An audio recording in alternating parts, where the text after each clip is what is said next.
Okay, let's jump right into this explainer. I want you to imagine a magical factory machine. Picture something that never wears out, literally never needs repairs, doesn't even need a fresh coat of paint. And, miraculously, it can serve an infinite number of customers all over the world at the exact same time. Sounds like pure science fiction, right? But honestly, in the modern economy, this kind of magic is entirely real. Think about the fundamental difference between traditional manufacturing and digital intellectual property. If you own a factory, your machines are depreciating the absolute second you turn them on. They break down, and eventually you're shelling out millions just to replace them. But in the music IP industry, it's completely different. A hit song from, say, 20 years ago doesn't get used up or worn out, no matter how many millions of times people play it. So this brings us to a really crucial concept, the non-depreciating content asset. It's just a totally different breed of investment. It's something you build or maybe acquire exactly once, but its economic value, it just keeps going indefinitely. You don't have to keep pumping capital into it just to keep it alive. It basically sits there, perfectly preserved in digital amber, continuing to generate revenue at virtually zero incremental cost. To really wrap your head around this business model, it helps to think of a music IP catalog like a massive real estate portfolio. Except, well, it breaks all the normal rules of physical real estate. A single property in this portfolio, let's say it's a timeless pop ballad, can be rented out to unlimited simultaneous tenants, and nobody is ever getting in each other's way. In the real world, that exact same song is out there simultaneously earning money across multiple platforms.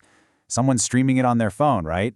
But at the same time, someone else is hearing it in a YouTube ad. A major brand might be using it in a global TV commercial, while thousands of teenagers are using it as background music on a short video app. It's literally everywhere at once. And honestly, here's where the economics gets truly fascinating. Because the asset already exists in its final, perfected digital form, streaming that song one more time costs the company absolutely nothing extra. Zero. You don't need to buy more raw materials or hire extra factory workers to meet a sudden spike in demand.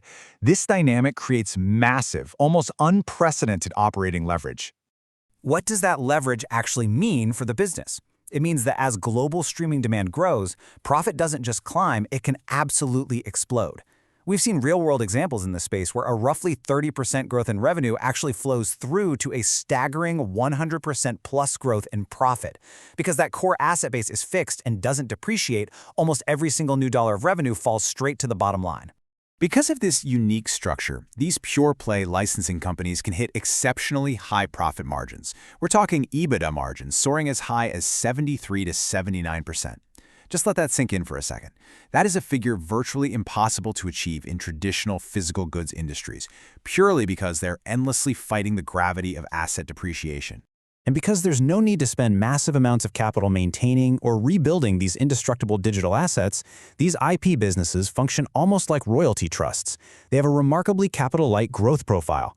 What that means is they can take those massive margins and return huge amounts of cash directly to shareholders, often paying out nearly all of their net profit as dividends.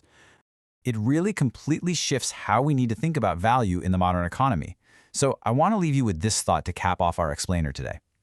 As the world rapidly shifts away from physical goods and towards digital IP, take a look around your own digital life. Beyond just music, what other assets are quietly, endlessly generating value for someone without ever wearing down? Thanks so much for joining me on this deep dive into non-depreciating assets.